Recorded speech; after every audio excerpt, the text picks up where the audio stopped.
Inspiration, brave action, and heartwarming journeys. This is what the Louise H Reid Show brings you. Now, here's your host, Louise H Reid. Hello, everybody, and thank you for joining me this wonderful Tuesday. I'm your host, Louise H Reid. With listeners in over 145 countries, I welcome you. And with millions of iTunes downloads and ongoing podcasts each month, I'm the fortunate host here every Tuesday at this time to explore the incredible journey of amazing people who've truly embraced the notion of taking brave, bold action in pursuit of their dreams and goals while doing good in the world. I don't know if there's a better, more powerful combination than that. So my regular listeners know that I started my coaching business, Redefining Motherhood Academy, to empower and equip women to seek both success and fulfillment in their lives. So I'm thrilled to have a collaboration with an organization called Pearls with Purpose, a social impact organization dedicated to disadvantaged women in developing countries, where the wonderful founder, Wendy Bird, helps women by giving them a hand up rather than a hand out through the sharing and learning of both business knowledge and jewelry making skills.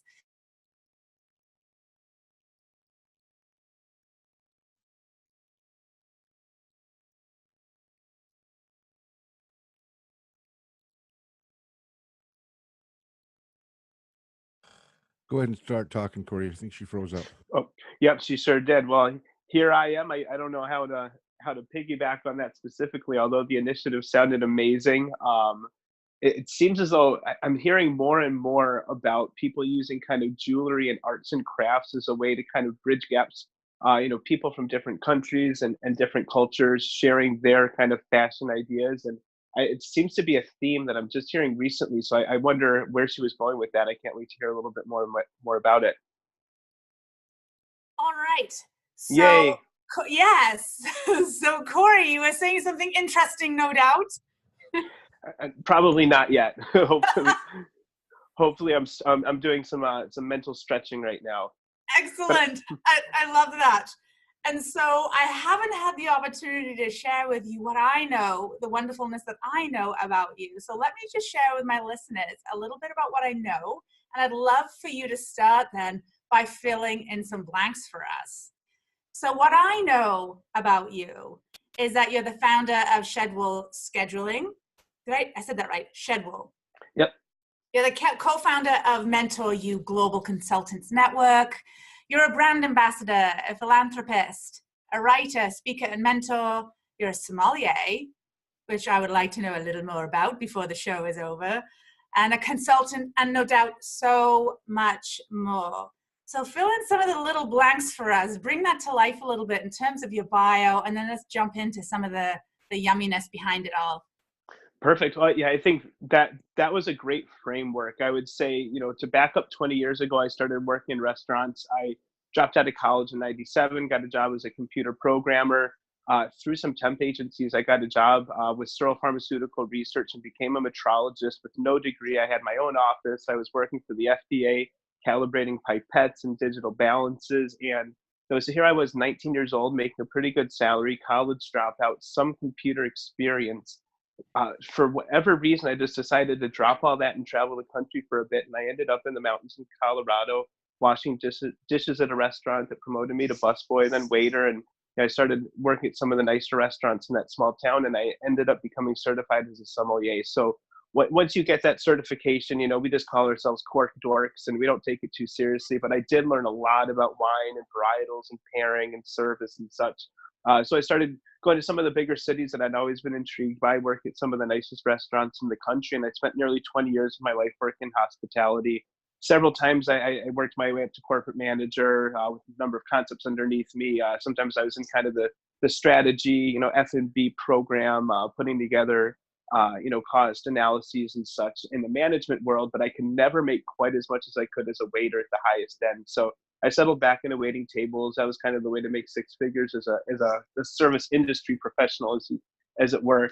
And I just got sick of it. And every day of my 20-year career, whether I was managing or waiting tables, scheduling was a problem every single day. And the first 10 years of my career, there were no software scheduling solutions. The second half of my career, there were a bunch, but they were expensive and somewhat terrible. And so I finally came up with this great idea, or, I guess time will tell, but people are really gravitating toward it. I put a team together. I put a prototype together that's now live as our version 2 of Schedule. We're cross platforms. We have mobile apps for Android and iOS. We have our web version.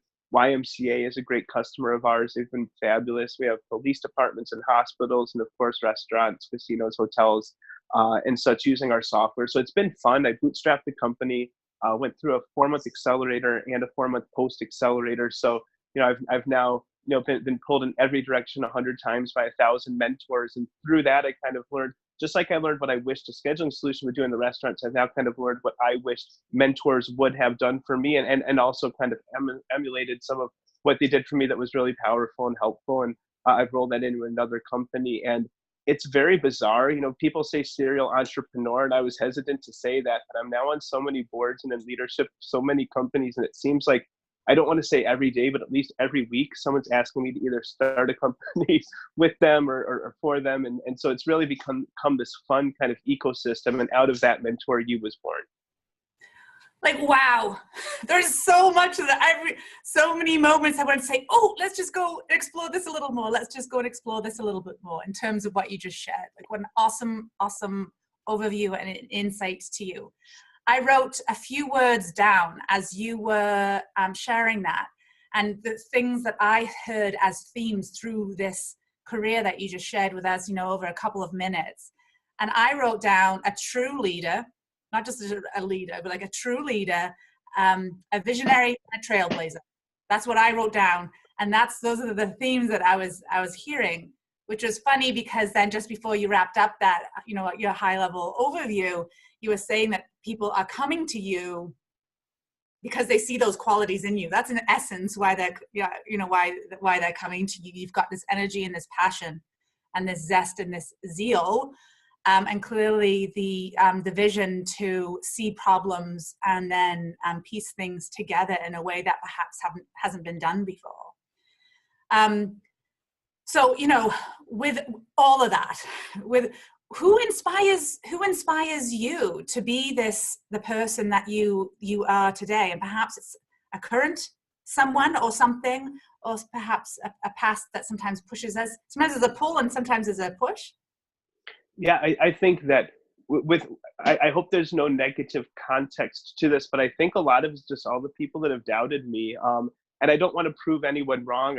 I'm not malicious or vindictive, but I do feel as though every step of the way, people have kind of been like, oh, that's just Cory being Cory. He always has good ideas. Oh, Cory can't do it. Oh, and then particularly in the investors saying, oh, just come back once you're making $100,000 a month. It's like, when I'm making $100,000 a month, they won't need you. Like, all the people that just didn't care to support. And then all the small people that also did. I had just random dear friends from 10, 20 years ago, literally calling me up, asking me if I needed a little bit of money for the company or things of that nature. And so it's kind of this dynamic where I do want to prove something to the world and myself, I suppose, but it also is just so much of the network and the community that I've kind of become a part of, and people just telling me now all of a sudden that, what I've told them on a consultancy or something I've shared in a video has really helped them, and thinking that people are helped by either seeing me do what I'm doing or by things that I'm doing, as far as just trying to motivate and inspire others. I really think that's just a fire that keeps burning. And I think that passion is really being fueled and being validated. And, to kind of get this excitement behind what we're doing, we've got a couple of Fortune 50 and Fortune 100 companies that'll be partnering with and coming on board. And 2019 is going to be such a monumental year for us. And we did just the other day on the weekend, we did in revenue in one day what used to be what we were hoping to do in a month. So that was our best day yet, but it was just a couple of days after our best day yet. And it's just to see this happening and to see the excitement and the passion, and to just be part of it. I really think, like, I'm on the inside, and I'd really just think that finally what I was able to do is understand some of my weaknesses and shortcomings and fill those gaps. And I think for me, that was the breakthrough. Is I can't do it alone. I don't want to do it alone, but if I stop trying, a lot of cool stuff can happen. And I think that's just been extrapolated out now. I think people that aren't in any of my companies or in any of my initiatives inherently are saying, how do I either get involved or how do I get you involved? And, it's one of those things where I wish I could do even more for even more people than I can. And I think that was starting to weigh on me until I realized, oh, I can automate some of this and I can help other people that want to help others, and I can let others help me. I think there's a lot of power in letting others help you as well, that I hadn't really tapped into. And again, not to keep repeating this kind of mantra, but that's kind of where Mentor You came from. And I'm just so excited about that. We're making progress daily on Mentor You. And I echo that. I too am really excited to see that be launched. And I do believe that in the power of, you know, connection, collaboration, and support. When you surround yourself with the right things, the right thinking, and the right people, really amazing shifts and breakthroughs can happen in your life. And through Mentor You, you're going to be providing that as a service to others who are in need of that. Tell us a little bit more about Mentor You, and sort of the mission and vision behind that. Absolutely. So we're in pre-launch. My co-founder Caroline Fernandez and I just came up with the concept about 2 months ago, and we've just literally been making progress daily. I think we've delivered somewhere in the neighborhood of 100 hours of pro bono consulting already. We've got a network of about 50 consultants so far, and some of these people are just humbling to have in the group. They've had New York Times best-selling books. They've been in leadership and or been the whisperer to leadership in Fortune 100 and 500 companies. Some of them, you know, they are in many circles household names, and this is just a way to pay it forward and pay it back and to help people. And a lot of this came from Caroline and I talking about how we love to help people, but sometimes we're getting the wrong people. And I think it was just days after I had someone that had been desperately trying to get an hour consultation with me for weeks, because I don't charge for them, so sometimes they book up quickly. And so finally they got me on the phone and they were so excited, and they wanted me to give them some advice or some guidance on tooling and manufacturing. I'm like, wow, I really should have vetted you out a little more. I have no, like, the only thing I could tell you is what I maybe have seen on Shark Tank. Literally, I've never tooled anything. I don't drop ship. I'm a SaaS guy, right? I'm in B2B software. Like, I have no clue. And I felt bad that I couldn't help this person, and I felt like I let him down. Because for weeks they've been, really like, Cory, when can I get on this call? When can I get on this call? And it's easy to kind of blame other people and be like, well, why didn't you go look at my profile? Like, what about my profile would have indicated that I know anything about manufacturing? And then it's funny because just after that, I ended up joining the board of the company, and we're manufacturing these really cool delivery bags for the mail where you can't cut through them, and they have GPS tracking, and you can open them with your phone, and it's going to be great for like cell phones and jewelry. And so right after I had to tell this person I didn't know the first thing about manufacturing, I joined a company, and we're literally now we're in a prototype phase. And so now I'm learning that, but I was so unqualified for that call. Well, it turns out I had people in my network that were so qualified.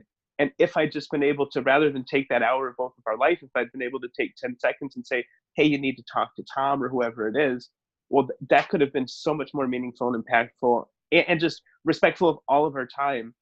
So Caroline and I were saying, because she said, she laughed. She said, yeah, someone the other day wanted, to know something from me, and I didn't have the answer at all. How can we both solve this problem so that we can spend more time helping people that we are qualified to, right? That are in our wheelhouse. Like, Cory, if someone wants to know how to bootstrap a company or wireframe an app, you're the guy. If someone wants to learn, fashion, you're probably not the guy. And I wear my Lululemons and my Shedwool t-shirt every day. Like, I'm not, you don't want to ask me, like, although I did just get an amazing pair of Cole Haan shoes. I wanted to shout out, they are the best. Before you move on from that, I'm sorry, we're not going to make this about shoes, but I do have a shoe problem. So, and I'm okay with that. I don't need help for that. I have a pair of Cole Haans that have got some Nike, technology in it. So they're a pair of really high boots, and they've got Nike technology in it, so they're actually comfortable. I love mine. Yeah, it's they cost a lot more than I thought I was going to spend on a pair of shoes that day, but it may be the best dollars I've ever spent. My feet sang to me when I put them on. It's like, if these are as comfortable to walk in as they are to sit in, and they look amazing, and they're just, I can't. Yeah, we. But that's pretty much where your fashion sense ends, is what you're telling me. I think so. Anymore, I just know that if it's Lululemon, I'm going to wear it. And if not, it should have the word Shedwool on it. And that's about, yeah. Awesome. And so tell us more about when you believe this will be launched. So those who are listening right now who think, wow, this sounds pretty cool and something that I might want to be taking advantage of and leveraging, what's next?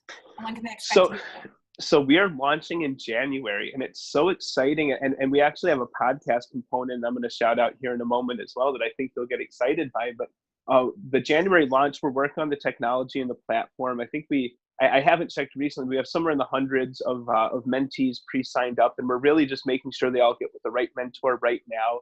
And kind of the business model is it's not only altruistic. We have a number of revenue channels as well. So we're a content creation platform. So every session is video recorded, and we can then turn those into mastermind sessions, e-learning and such. There are a lot of ways to monetize valuable content. We've already begun creating quite a bit. We're putting together a video library that'll kind of be like a YouTube, but it'll live on LinkedIn, and we're super excited about that.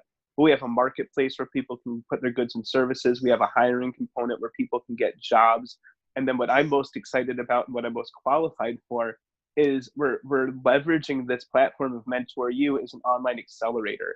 And so anyone with a business idea can come through in kind of the first of 3 tiers and get with some mentors that'll just validate product market fit, help them, direct them to a really robust competitive analysis and landscape, understand if this is viable, who else is doing it. If you make it through that and you then want to apply to the second tier, and of course, again, none of this costs any money up front. The second tier is then mentors that will literally, in your niche, start helping you with your financial model, your pitch deck, helping make the right connections, helping you with a V1 or an MVP, and really helping you build your idea. Now, through that second ring, afterwards, you apply to get into the third ring because it's too intensive to just let everybody through, and we need to really believe in these ideas at that point. But if you make it through the third tier, we're going to match you with mentors and even with leaders that will really help you to launch your business and everything from legal to, financial modeling, CPA type of things. And what this model is when you graduate, you should be able to create your own company. We then take a very small percentage. We're looking at 3 to 5%, which is low for the accelerator model, but we're not giving them money, but we're also giving them everything you wish that an accelerator would have. And every mentor that touched that company will then have part of our ownership. So it's a way for people to help find ideas that they believe in, help launch them. All of a sudden, entrepreneurs from around the world don't need any money to start a company, and we're going to help them every step of the way. But the insane thing, and why we've got so many investors that are looking at us as a potential investment right now, and the names of the funds that we're actually talking to are insane. Like I don't want to put the cart before the horse or make any announcement, but it's insane the people that have come out of the woodworks because they're understanding. Wait, we can help thousands of people start companies and ideas, and if they get off the ground and do well, we can have a small percentage of all of them, and we can have helped them. And then we're putting together a fund where we'll have first investment rights, so we can actually seed some of these companies that come out. Because some companies, my company, thank God, we didn't need money to start generating revenue. We just needed, I just needed to be that Mel Gibson and get the team excited and rally the troops. And there were times that some of us didn't eat and stuff like that, but everyone bought into the vision, and now we're doing pretty well. But so yeah, I think just that experience to be able to offer that to people excites me. And then I want to also tell you about the podcast piece, but I don't want to monopolize our interview. So I want to hear your thoughts. Yeah. So yeah, make sure, I don't think you'll let me forget about the podcast piece, but if I do, just jump in at some point. So I wanted to say the thing that excites me the most about what you just shared is how you're exactly the kind of person that I love to be speaking with and showcasing and shining the spotlight on. And as I said in my intro, it's about people who are pursuing their own dreams and goals, pursuing them with courage and bold action while doing good in the world. I think that, there's some people believe that notion that business and doing good in the world don't really coexist. And I just think, over the last 10 years, maybe a little longer, we're just seeing more and more of that. And I'm absolutely motivated and inspired myself in hearing your story. I want to take a bit of a pause before we start talking about the podcast, if you don't mind, because listeners, as well as myself, hear about the success that you've achieved in your life so far, hear about all of the bright, intelligent people who want to be part of this, either working alongside you or getting mentored by you or coached by you. But life wasn't always like this. And so I really think it's important, and I really like to explore the backstories of people. And I think it's important because you didn't get here by accident, right? It wasn't just an alignment of the stars. And so can you rewind the clock a little bit for us and tell us more about some of the, maybe of the most challenging period in your life? Tell us a little bit about that. And then we'll talk about sort of the path out. Yeah, I mean, I'll kind of glaze over a lot of it. So some of it I feel is public record, and some of it I talk about too much. And some of it my wife's happier that I mentioned than others. But I'll put a couple bullet points and we can go down the road. But about 20, maybe, yeah, right around 20 years ago, I was homeless for about a year on the streets. And so some of that was, eating out of the garbage, sleeping in the parks, getting beat up. And so I think from that rock bottom perspective, you appreciate everything that you get, and you start to realize, like, wait, if I just work hard and then work harder, I can get more and then get even more. And once I receive more, if I'm not greedy and selfish with it, the more I can use to kind of help, whether it's financially, physically, whatever it is, spiritually, mentally, the more you can help others, the more you get. I think once that really sinks in, and it's truly coming from a place of not gain and greed, but really just of, wanting to put as much good out into the world as possible, because I really realized that within these small bodies that we have and within these souls that are almost untangible, we can literally create and put good out into the world. Mm-hmm. And the more people that are doing that, it's conceptually, it's so simple, but I think when you realize, like, wait, we can all just put more good in the world, and then the world is more good and there's more good for all of us. And it's just kind of one of these things. So I think that rock bottom for me probably wasn't the low point of my life, but it definitely gave me a lot of perspective, I think. And it's been almost 20 years since then, and things, for the most part, just keep getting better and better. At the same time, I do think about that every day, and I'm certain it's a driver, and especially for Thanksgiving, every year that I'm able to, this year we went to Whole Foods and got some beautiful food prepared, and we came home and heated it up and had some nice wine. And, as a sommelier, I can't drink not nice wine. But to experience that year in, year out, knowing that years ago I ate at a soup kitchen. Had a call coming in, sorry, live world.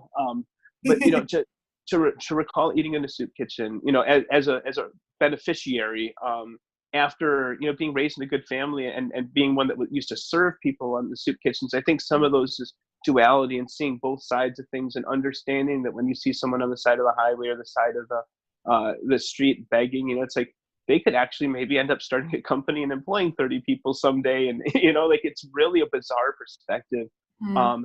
And then I think, not to go dark, but just a few years ago, right before I started my company, I lost my mother to cancer, and it had been a couple-year battle. But I was in my 30s. I'm now not. But I think to lose a parent at that age is just really eye-opening as well. And you kind of want to help do things, to make them proud from the other side, or whatever that means. And so I think kind of through those lenses, I think some of those struggles, and even my company, we were live, we had users. I was going through a program, and a quote unquote mentor just said something that was so awful to me. And then they decided that later that night was a great night to have a margarita party. And I'm a margarita guy. And so I drank too many of those, and I spilled the beans, and they ended up putting a psychiatrist on me for about a month and a half on suicide watch. And that was recently. And I don't feel like I was suicidal, but I guess if they saw some part of that from me, and that was even once we were perceived as being somewhat successful, I think it just gives credence to the fact that everyone's going through stuff at any given time. And, on the one hand, it's difficult, to understand what people are going through, but I think just understanding they might be going through something is powerful. But at the same time, I think it can really take excuses away from people to understand, okay, everyone's going through some crap. However, people are still doing great things. Like there are people that just lost a parent and, don't have any money in the bank and haven't eaten yesterday, and they're still, either making payroll or building companies, or, do it, even if it's just smiling at a stranger, even if you're having a bad day and you can muster that smile. I think there's a lot of power there. So what's the difference then? What's the difference then between those who experience that same event? So one that sort of wallows in that and sort of decorates the tree, versus the path that you chose to take? I truly, I don't know if it's spiritual or mental, I don't know how to necessarily quantify it, but it's just a mindset. It's truly, I think that, I love all the different religions and faiths and such, but I think the Buddhists have a lot of it figured out. I think once you can find peace in the bad, and once you can find beauty in the bad, and once you can find strength and weakness, and I think there is all this duality, but I really think that it's a moment of clarity that anybody can have, where it's like, wait, well, especially like someone like myself, and I'm nothing special because I've suffered, but someone that has suffered, anybody, and I count myself in that list. I think when you can find the beauty in that, and then you realize it's just kind of being able to accept that and be thankful for that. I guess gratitude's the big one, right? Like when you can be thankful for stuff sucking, like then life kind of is like, okay, cool. Well, then here's some awesome stuff. And it's, and especially when you do it every time and you're always surprised and you're doing it without expectation, and you just kind of have this, it's not even a hopeful mindset. It's just literally a, I guess a determination or whatever it is, a fortitude, right? Just to be able to accept the bad, I think is when you really start to see the good come through. And I think that we've already touched on this, but I think just, putting good out there. I think that's, if we're all putting good out there, then even when stuff sucks, it's like, oh, well, but there's still all this good. And I think it really is just a perspective. I guess if I had to distill it down to one word. Yeah, I like that. And certainly I don't think there's a right answer. I think there's a combination of things, as you alluded to, that kind of come together to create that. But I was just interested in your perspective, considering, the path from which you've come. There may be people listening right now who feel like they've been beaten down. And it's easy then, sometimes it's easy in those situations to look at and listen to people like you, think, oh, well, they're successful because of whatever the story is. But no, you're not. You might be successful actually in spite of that, but there became a point where you chose, you made a decision to choose a different path. And I think there's so much power in having shared that backstory. So I really do appreciate that sharing. You've talked a lot as well, you've made lots of little comments about leadership, and you've referenced your own leadership. So in terms of like having to rally the troops, what does good leadership look like to you? So I think that truly the job of a leader is just to support and empower. I think I've taken that approach, and not everyone can handle that approach. I don't micromanage. I just try to tune in and then check in and see how I can support. But I think other than that, and the only style of leadership that ever worked for me, and now the type of leader that I aspire to be anyhow, is just one that will and can do anything needed, and also will admit when they can't do something, and to just let people try to not necessarily keep up, but to be the one up at 5:30 playing sports on the field by yourself, and people come and they want you to throw the, it's just, not expecting. I think what I've done hopefully pretty well is kind of inspired people to try to keep up with me or to participate, rather than trying to get people to come see things my way or do things my way. I think I've had a vision that I'm happy to execute on, but I think by listening to other people, and sometimes it's a little bit of psychological tricks, right? But sometimes it's like, let people think that my great idea is their idea, if it's going to get them more inspired. Or I think just looking kind of more holistically, and I guess just to hear myself say it out loud, I'd say probably a great leader just puts the ego aside. It's a team thing. It's a group thing. I think that when I finally consciously decided, like, wait, Cory, like, let's just take the ego out of this. Like, if you want to succeed, it can't be at anyone else's expense, and it certainly can't be at anyone else's detriment, and it can't be all about you. But it's bizarre because I used to have probably an ego problem. I've started really focusing on trying to be humble, and it's not always easy. And I used to be so cocky that sometimes it's just nearly impossible. And I'm in my early 40s. I hope by the time I'm in my late 40s, and I can be even more humble. But it's funny, the more that I try to be less of a leader, make it less about me, the more people seem to be gravitated towards me as a leader.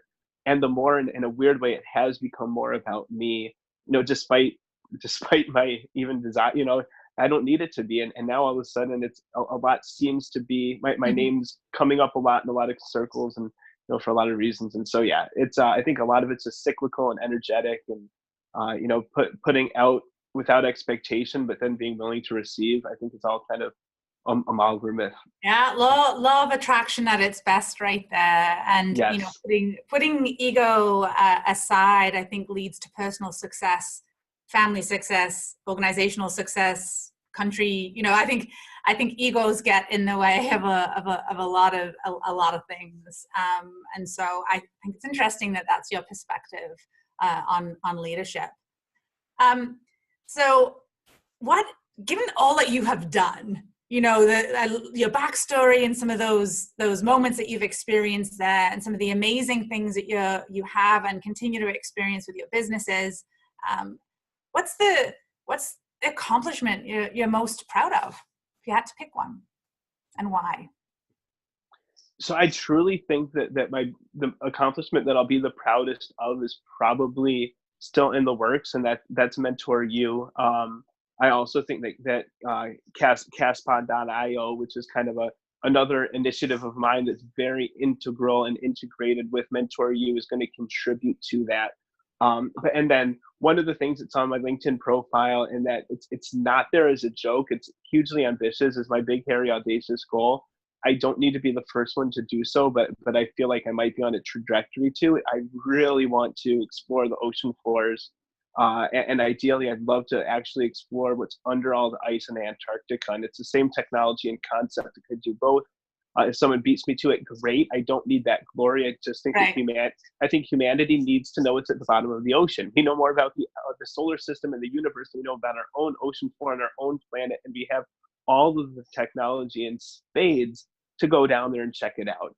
And the closest I've seen is James Cameron in a submarine, and it's kind of cool and it makes for good TV. But I don't understand why we're not just down there. I mean, that should be a $1 trillion initiative. But so I've got kind of a conceptual prototype, and I want to use it to get to the bottom of Lake Michigan in the center of the lake. And if that works, then then we could probably put together a project and go somewhere in the Mid-Atlantic and to start having fun. And so I guess what I'm proudest of at the moment, I guess, is just having overcome some adversities and continuing to do such.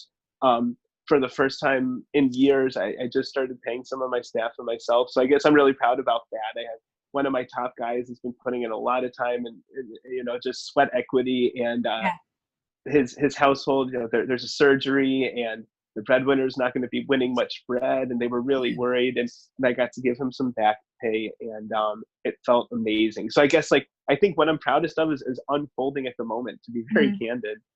That's amazing, and I can't wait to hear more of that and be part of that, and to whatever extent. And I just heard again, Trailblazer and Visionary. You're talking about the ocean. I just that theme continues to appear in the stories that you share. Well, and quickly, I can't speak too much about this, and some of this is just me trying to make it happen. But we're getting closer. I'm actively, and I think I can admit this out loud, I'm actively trying to replace myself as CEO of Shedwell. I think we're at a point where someone that's even more experienced in this space could really get us kind of, from, I think I've got us to the 10-yard line. I'd love someone to just start spiking it home, and then I can serve as the executive chairman. And, I still want to execute on that vision, but I needed to give credence to that, because you keep kindly talking about the great leader I am, and I hope to be one, and I'm in the works. But even with my own baby, my own venture, I am looking for even stronger leadership. So I really think that as a leader myself, identifying those weaknesses and filling those gaps, and again, it takes a lot of probably humility, or at least definitely ego out of the way, to want to replace yourself. But I'm so excited about that prospect, and if this guy says no, I might kill him. I think I think that's the sign of a great leader as well, though, right? Is identifying, you mentioned that, identifying where your strengths are. I've worked in a bunch of different small tech firms in high tech, when the high tech boom was happening here in Ottawa, high tech of the North, or Silicon Valley of the North, as we are called. And there are a lot of people there are lots of reasons why the bottom fell out of tech. So I'm not pretending to have all the answers, but I do think egos got in the way. And there were a lot of people who were amazing visionaries and starters and created a great concept and a great business and a great team. And then that's where their strengths lay.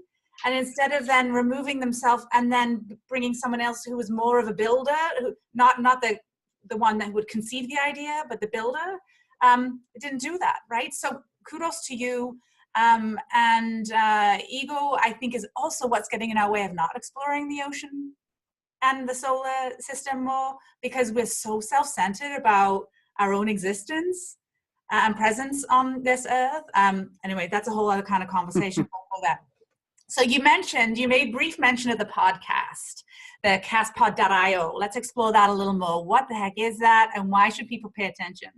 Absolutely. So we came up with the name CastPod for a number of reasons, but it's effectively a podcast platform. And we looked at the .com, and it was incredibly expensive. And I said, well, the IO domain is becoming very popular, particularly in the tech and social platforms spaces. And so we locked that down. We bought that domain, and then we realized that to say that out loud is CastPodio, and we just love that as well. But effectively, what we're putting together is a platform where we help people create, launch, host, and monetize their podcast. So we kind of have a white label service, and the technology is almost done. My team's, or not my team, our team is amazing. But basically, people can sign up. We'll host their website, give them their own website for their podcast. We'll connect their podcast to any and every platform they want to go live on: iHeartRadio, iTunes, Stitcher, whatever it is. But then not only will we help produce their shows for them, help them get guests as they need, but we also have a sales team, and we're going to assign salespeople to the podcast to help monetize them. And so, there's not this upfront cost. And all of a sudden you have access to this whole team, and everything from, we'll help people with their logos, we'll help people with the colors, we have branding people. And really it's all about giving everyone an opportunity to monetize themselves as a personal brand. And what we're really targeting, the tagline is to help coaches coach more. We're literally trying to help people who are coaches, consultants, mentors get more paying clients because they actually know who they are and give a damn, right? Let them actually pick the right person. Let them really have people out there finding the right people and doing everything behind the scenes. So now you can just do a podcast once a week or once a day, or you can choose to be a solo host, or we can help you get a different guest, or we're actually pairing a couple people in very, very different spaces to do podcasts together. So if you get a science guy and a theologian, right, that could be a really interesting podcast. And so we're really just looking to leverage the power of podcasts and take that to the next level. We found that there isn't anything right now that's a one-stop shop, and particularly not anything that really is targeting coaches and consultants. And because that's what we're doing with Mentor You, it's just such a no-brainer. So I'm going to encourage all of our mentors. I've got a hair dryer going in the background, so that's one of the beauties of having a home office as well, is when it's snowing like this, and then my dog's looking at me like, "Dad, you're not going anywhere." And, I've got a lunch meeting here with a potential partner in a couple of hours, and they happen to choose a spot very close to my house as well. So it's like, cool. I'm not getting bundled up to go down to my office downtown today. I'm going to stay right here. But then the compromise is the hair dryer. So I hear you. Along those same lines, I have a home office, and I have a child who is sick today, and he's actually been throwing up. So, we may have some other noises in the background. So listeners, I appreciate your understanding and flexibility. Perfect. Hashtag keeping it real. Love it. Oh, this might be my first interview or podcast with a hashtag keeping it real in there, and I love it. So that could be the name of the episode. There we go. Keeping it real with Cory and Louise. I love it. So what I really love about what you're just sharing about this podcast platform is it's really disrupting the industry. So you're a disruptor. You add that onto your list of things, right? And so what would you say so clearly there's benefit to coaches and those who want to be podcasting. How does the current industry, how can they shift to still be part of this? So I think what we're going to do is we're really going to welcome anybody that's embracing kind of this whole, it's like LinkedIn videos have taken over LinkedIn. We're finding that so many people that have podcasts right now have amazing podcasts, and they're having a really hard time getting an audience and the listenership and monetizing it. And then we're finding so many people that need to have a podcast. Like, we're born to have a podcast. Like, no one in the world can believe for a heartbeat that this person doesn't have a podcast, and they just don't. And then you kind of dig into that pain point, like, well, why don't they? Well, where would they start? Or are they supposed to? Yeah, and I understand there's a lot of those pain points. So we're just really trying to streamline it. It's like, well, now we're taking all the excuse out. We will literally give you a website. It will connect anywhere. You push one button, or don't even push it. We'll push it for you. You don't have a logo, we'll create one. You don't have a personal brand, we have identity. Like, we really just want to take all the excuses out. And then I think what we're going to do, we'll do some outbound marketing, but what we're really going to do is, rather than be out trying to sell people to join the platform, we're going to be having people selling what's already being created on the platform as far as content. And I think once people realize that it is that easy and people are actually making money, it's a huge home run. And for Mentor U, it gives our mentors and consultants an additional revenue stream. But furthermore, some of our mentors are amazing, but they're dietitians, or they're, in certain industries where they're just straight consultants, and they're working enough to keep all the bills paid, but they're looking for more work. Or some of them are sales mentors teaching people how to sell. Well, imagine if they can help sell other people's podcasts so they can make money while they're making those people money also. It's just such a symbiotic relationship. Absolutely. And then with Mentor U, we're a content creation platform as well in the video space. So to tie in the podcasts and then the videos, and with Shedwool, one thing I don't go too down the rabbit hole on at the moment because of some partnerships that we have emerging, but Shedwool, since day one, 3 years ago, was intended as an online temp agency. So a manager in any space can push a button, have that shift be published to anyone in that industry, in that region that's qualified and available that day looking for more work. So the easy one for me is to say a restaurant can push a button and get a bar back on a busy Saturday, or a hostess, because they can't go out and hire one. There are hostesses that work at other restaurants in the area off that day that would love to make an extra $100, $150, especially Christmas time. Every restaurant is going to be understaffed in the city of Chicago for the next month straight. And if they could push a button and mitigate that and make more money and help people make more money, it's a no-brainer. And so we've got some exciting partnerships. We're building that technology in the background. And so people have said Shedwool will be Uber for work. I think it's why we've gotten away with a pretty high valuation right now. And after bootstrapping the company, I just raised a very small round that closed last week. So people start seeing a lot of Shedwool on Facebook, Twitter, Instagram, even LinkedIn. We're testing a lot of different channels and having a lot of fun, but we're building a bunch of new features. So you'll be able to clock in and out through Shedwool as well soon. And we're building our own payroll component and integrating with a lot of payroll and POS companies. And we're having so much fun with Shedwool, but based around that hiring piece. And so I've now gone so far down this rabbit hole that I said I wouldn't, that I forgot the question, but there's a little teaser. It doesn't even matter. What you shared was just totally interesting. So but I do know where I was going with that. So one of the things that we're going to be leveraging on Shedwool is, by industry, people that are using us to schedule their staffs will also have access to content created by Mentor U specific to that industry. So I'll be hosting some videos about how to upsell wine in different regions and varietals and pairings. And we have people in the healthcare space will literally have a video access to the library of healthcare related, whether it's HIPAA, whatever it is, for those people, so you can actually leverage Shedwool as a learning platform as well with some of the content. So that's all I was throwing in there. So you've talked about so much stuff. How would where's the best place for people to go and get a handle on how to get connected with Shedwool or with this Mentor U? So with Shedwool, we've made it as easy as possible. And I now do have such a great team that if someone were to go to shedwool.com or to our mobile app on either store, we have the intercom button. Push that button, someone's in touch with you within a few minutes. And if people want demos, my team's great. They'll set up any kind of a virtual demo. My sales strategy for the team is no pressure. So it's really just kind of an exploratory. We're happy to show you what our software does. Not to say that I don't ever do that, but often I wouldn't be the one on those calls, but my team is there. So shedwool.com is a great starting place for that. But if anyone wants to connect with me and get to know me better, the best way to do so is to connect with me on LinkedIn. I'm only a few thousand connections away from that 30,000 mark. So the sooner the better on that one. I'd love to connect with anyone that was inspired by today's interview. And once I hit that number, you can always follow me and still engage with me. I'll engage with everyone that I can. But direct messages on LinkedIn are the wrong way, because they get buried. And then I do want a public service announcement that might hurt some people's feelings. Lately, everybody wants to send me, and I'm probably not the only one. You've probably been getting this too. It's become an epidemic of sorts.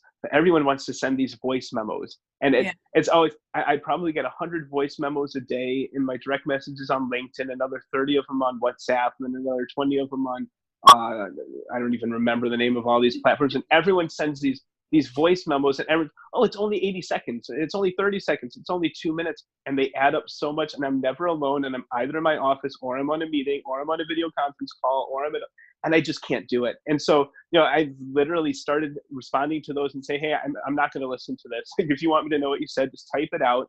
I mean, the worst thing is their voice, you can literally speak and it will turn it into text. Yeah. So you can do that on your end, but don't. Just one of those things. And I do wish that Zoom had a feature where I could turn my calls off, because that's a second okay. call. Come. Life's live, right? I told you that. That's why I like live radio. It's keeping, again, the hashtag keeping it real.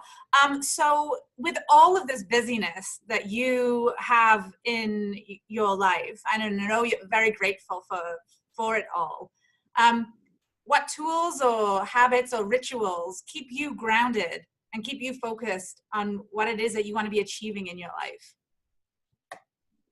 So for me, it's so simple, and it's not going to be helpful to any of your listeners, quite literally. It's so rudimentary, and I think it just finally clicked with me. But for me, it's just breath control. It's literally, I've done it twice during this interview. I do this in meetings. I do this in boardrooms. I was in Verizon's Midwest headquarters in Schaumburg with a meeting about Shedville recently. Big meeting. And I wasn't nervous at all, and it was going really well, but I just needed to ground myself. And I literally just took 2 intentional breaths in and out, and it reset everything energetically. And for me, I was in my earlier 30s, I was suffering with claustrophobia and anxieties, and I just learned how to breathe through it. And even when I've had some huge wins, but even some huge failures in my businesses now for these last few years, instead of freaking out, I can literally just take it to where I take a few breaths, and it is meditation, and it is prayer. And when you're also just feeling grateful and not stressed as you do that, for me, it's like, so maybe someone will hear and go, oh, really? I just need to breathe. That blew my mind. But most people are going to be like, really, Cory? That's what you're telling me is to breathe? And it's like, well, for me, that's what works. So that's all I got. I love these simple hacks because they do work, and everyone is doing it anyway, and it's so easy to do. You just have to sort of be mindful of it. I had someone on my radio show a few weeks ago who was talking about the fact that she got herself into she was running a handful of private schools, and she led all of the educators in these various schools, and she had essentially got herself so stressed, she made herself very, very ill. And a lot of body systems started shutting down, right? We're not just talking a really bad cold that she couldn't get over. And so there's a bunch of things, certainly, that she did to get herself back to wellness. But the thing that she does all the time, as she walked through with me and our listeners live on the show, was connecting with your breath. Take 30 seconds 3 times a day. And you do exactly that, because stress and relaxation can't coexist, right, in the body. So truly, I believe stress is a killer. And literally, I believe that my mom's cancer was stress induced. And to really think that, like, I believe that breath control can potentially either keep cancer away or even reverse cancer. And, I'm big on alkaline water, and I grow a lot of my own food, and we grow everything that we can organically and from seed. And so we're kind of those people where we're really conscious what we put into our bodies anyhow as well. But even people that aren't, even people that don't care about the alkalinity of their food and their water, and, even people that aren't actively taking measures to safeguard against cancer, if you just keep that stress at bay. And I love that you said 3 times a day, which is great. For me, I probably have days where I only do it once or twice because that's all I need. But there are days that I'm tuning into my breath dozens of times. Yeah. And it's always effective. There's never been a time that I just need a few deep breaths that I did it with intention and gratitude that it didn't give me the desired outcome immediately. And I so appreciate you sharing that too, Cory, because of the work that you do. And I've worked in the tech field for, like I said, as an HR consultant for many years, although out of it for the most part now. That's not a belief system that a lot of the people that I've worked with have embraced, because that's a thinking profession. And somehow the connection of the mind and the soul isn't something that I saw a lot of individuals in this industry sort of resonating with. That it often has to be one or the other, that you're either granola or you're a deep thinker and an intellectual, but they actually both can coexist. And when they do, the magic really can happen. Yeah, I think for me, it's just been so much trial and error, and just so much. I think finally I strategically try to start doubling down on what works. And for me, I think when breaths seem to work, and then, when I can go back to that, and there are times I can literally just be meditating while I'm breathing, and I can be walking or in a meeting. And for me, meditation is big, but for me, it's just about the breath anyhow. Yeah. And I am seeing the same warnings that you are, that we're about out of time. Yeah, we do. We've got about 5 minutes left, but I got maybe one last question. One last question for you. So, Perfect. what, after all of this has been said, at the end of the day, what does success look like for you from a holistic perspective? For Cory, for you as a human being on this earth, what does success look like? I honestly feel like success can only really be distilled into a moment. I think if you can understand and unveil that moment of success at any point, then you're successful. I know a lot of people that have raised and sold companies for tens of and hundreds of millions of dollars. It's certainly not successful by any means. I don't envy anything about them. Maybe some of their cars. That's about it.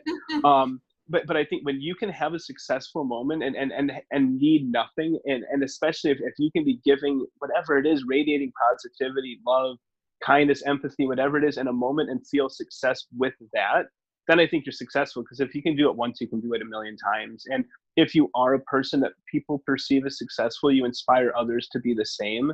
And I think there's so much power there.